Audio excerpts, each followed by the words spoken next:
Philmont Scout Ranch is known for its abundance of unique flora and fauna, ranging from soaring green ponderosa pines growing on mountain slopes to bright red Indian paintbrushes dotting the prairie, and the mighty American black bear to the humble but mischievous mini bear. The Cimarron region is home to many interesting forms of native wildlife.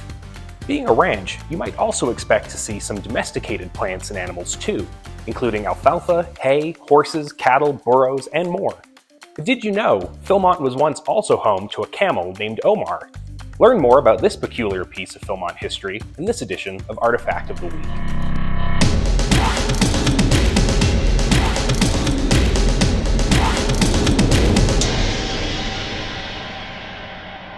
As past visitors to the historic Villa Philmonte will know, the mansion was built on the approximately 300,000-acre Philmont Ranch in 1927 as the vacation home of owners Waite and Genevieve Phillips and their two children, Helen Jane and Elliot, more commonly known by his nickname of Chope.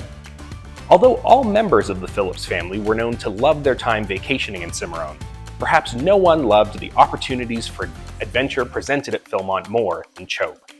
He would frequently spend his summers exploring the property's mountains and meadows on horseback, or helping the ranch hands with their daily duties and chores.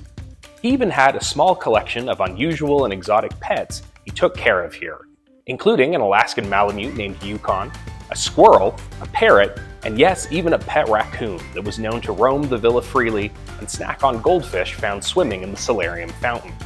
By comparison, his Uncle Frank's 3,700-acre Woolarock Ranch in Bartlesville, Oklahoma must have seemed far less extensive and exciting. Yet that property still had something even Philmont did not.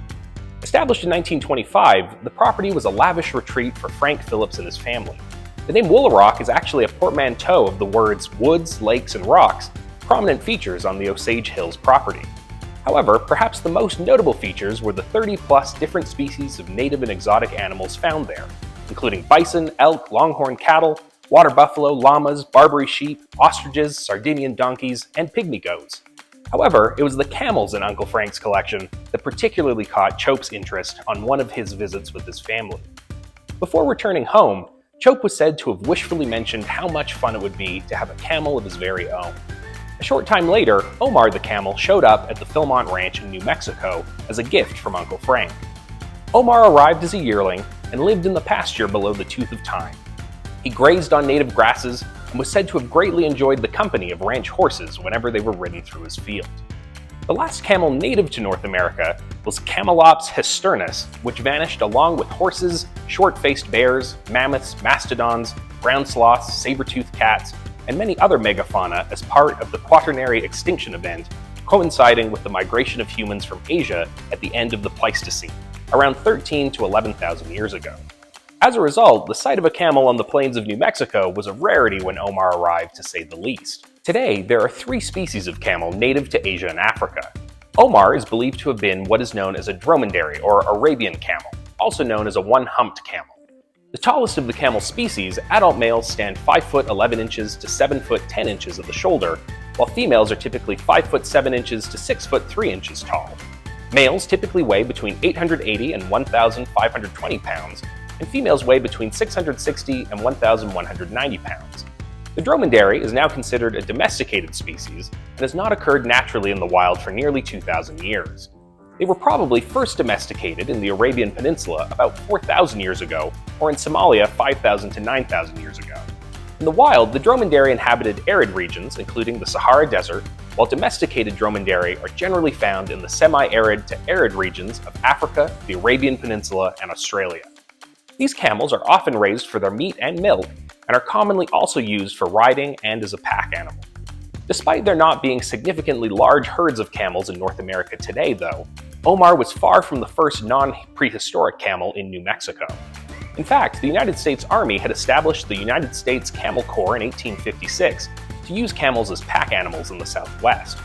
Although the camels proved to be hardy and well-suited to travel through the region, the Army eventually declined to adopt them for military use. The Civil War also interfered with the experiment, which was eventually abandoned in 1866.